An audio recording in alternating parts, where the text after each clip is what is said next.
اب تو میں اب راز کی بات بتا رہا ہوں، آج تک میں نے نہیں بتائی. مجھ سے ٹیلی فون کیا میاں شریف صاحب نے، مجھ سے پوچھا کہ نکاح کے بارے میں ولی اور محترمہ. میں نے حدیث مبارک سنا دی ہے، میری کتاب پر بھی لکھی ہوئی ہے. لیس الی الآباء من النکاح شیء، میرا اسلام فطرت کا دین ہے، پر میں نکاح کے بارے میں آبا کو کوئی اختیار نہیں، جو اختیار ہے محترمہ کا ہے. قرآن کی 7 آیتیں کہہ رہی ہیں کہ نکاح کی نسبت محترمہ کی طرف ہے. مجھے کہنے لگے کہ ہمارے گھر کا مسئلہ ہے، تو میں نے کہا جو بچی کا ہے بس اس کو مانا جائے.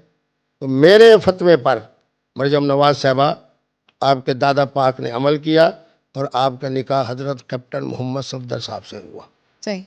یہ آج تمہارے پروگرام میں بتا رہا ہوں، راز کے بتا رہا ہوں. ٹھیک ہے سر، اچھی بات آپ نے ہمارے ساتھ شیئر کی جو آپ نے پہلے نہیں کی، لیکن اب ہم نکاح پڑھانے کی بات کر رہے ہیں. آپ صلی اللہ علیہ وآلہ وسلم کا نکاح کس نے پڑھایا تھا؟ سبحان اللہ، واہ واہ واہ واہ، ہو تم بڑی پریشانی سے میں نے تمہیں ٹھیک پہچانا ہے. محترمہ بات یہ ہے، ایک ہے، میں بڑا ادب والا آدمی ہوں، بڑے محتاط رکھ بولتا ہوں. ایک ہے حضور کا اعلان نبوت، آغاز قرآن. میں بڑے جملے سوچ سمجھ کے بول رہا ہوں، کیونکہ میں الحمدللہ وہ خوش نصیب ہوں کہ اہل سنت کی ساری شکلیں مجھے مانتی ہیں. اور آپ تو خوش ہوں گے کہ زیادہ تر مجھ سے جو تعلق ہے وہ اہل تشیع عوام کا ہے، اور جو ہمارے ہیں حضرات نوجوان ان کا ہے. اعلان نبوت سے پہلے، آغاز وحی سے پہلے، آغاز قرآن سے پہلے، یہ جو نکاح ہوا حضرت بی بی صاحبہ کا حضور کے ساتھ، تو آپ کی عمر مبارک 25 سال ہے، اس میں کسی کا کوئی اختلاف. آغاز نبوت کا آغاز ہو رہا ہے کب؟ جب آپ کی عمر پاک.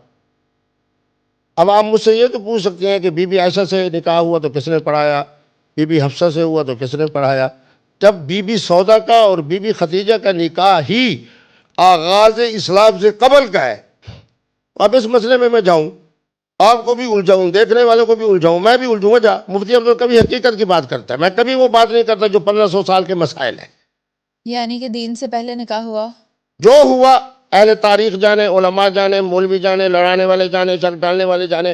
مفتی عبدال کبھی وہ بات کرتا ہے جہاں اسلام حقیقت کا دین ہے، حکمت کا دین ہے، فطرت کا دین ہے، سہولت کا دین تو ہے. آپ اس بارے میں نہیں جانتے اور آپ اس پر بات نہیں، میں نہیں جانتا کریں بھی گے تو میں نہیں بتاتا، میں کیوں بتاؤں؟ کیونکہ آپ عالم دین ہیں. میں عالم دین ہوں، آپ نے کہا میں مفتی اعظم ہوں. مفتی اعظم ہوں. اگر میری تحقیق کے مطابق دوسرے کی تحقیق نہیں ہے تو میں اس کو دل کیوں دکھاؤں؟ شعور دینے کے لیے، شعور نہیں، دین کا شعور دینے کے لیے. یہ سر کوئی یہ تو شعور نہیں ذمہ داری ہے کہ ہوگی. ایک جو بات میرا قرآن نہیں بتا رہا، جو بات میرا نبی رحمت کی سنت نہیں بتا رہی. بس اتنا ہے کہ حضرت بی بی صاحبہ کا نکاح ہوا، کیسے ہوا، پیغام نکاح بی بی صاحبہ. آج یہ جملہ بھی تم سن لو، مزہ آ جائے گا تمہیں. یہاں ایک بہت بڑے جناب اپنا خواتین کی جناب کالج اور یونیورسٹی کا ہے جیر روڈ پہ. ہاں جی، ہاں، ساری تمہاری طرح جناب بچیاں موجود تھیں جن کے. کینیڈ کالج، نہیں وہ ہے نا لاہور کالج. ہاں، لاہور کالج آف یونیورسٹی. شاباش، بڑا وہ میرا پروگرام وائرل ہوا، دیکھنا ٹیلی ویژن پہ، اس پہ دیکھنا، تلاش کرنا. وہ ہمارے ایک بھولے سے ہیں، ابھی بیچارے تازہ، وہ جیل میں بھی ہے، ہو کے ہیں، آزمائش میں بھی ہے، مصیبت میں بھی ہے، اور ہے مقبول جان صاحب. جی. اس نے کہا میں لعنت بھیجتا ہوں اس لڑکی کے اوپر جو گھر سے بھاگے، میں لعنت بھیجتا ہوں اس لڑکے کے اوپر جو اس بھاگی ہوئی عورت سے نکاح کرے اور شادی کرے. آگے وہ بڑا قابل تھا بچہ، اینکر. مجموعہ تقریباً 1800 1900 بچی بیٹھی ہوئی ہے، سب تعلیم یافتہ، سیٹیں پر ہو گئی تھیں، وہ راستے میں گزرگاہ میں بیٹھے تھے. میں مفتی عبدال کبھی بڑا ذہین ہوں، میں نے کہا کہ اس طرح کی لعنت نہ قرآن میں ہے نہ حدیث میں ہے نہ سنت میں ہے. بہرحال اور مقبول صاحب نے اب اگر اپنی طرف سے فرضی اور مصنوعی لعنتوں کا سلسلہ شروع بھی کر دیا ہے، میں نے کہا میں بھی لعنت بھیجتا ہوں اس باپ کے اوپر اور اس ماں کے اوپر. بچی ہے، خوبصورت ہے، تعلیم یافتہ ہے، اس کی مرضی کو مسترد کر کے اپنا فیصلہ کر دے گا. نہیں، ہم ارئی ہیں تو ارئیوں میں ہوگی، ہم جٹ ہیں تو جٹوں میں ہوگی، ہم یہ ہے تو ماسی کے گھر ہوگی، خالہ کے گھر ہوگی، پھپھی کے گھر ہوگی. میں نے کہا میں بھی لعنت بھیجتا ہوں ایسے باپ اور ایسے ماں کے اوپر جو قرآن کو سن لیں. وہ تو دور جہالت کی باتیں ہیں یہ ساری.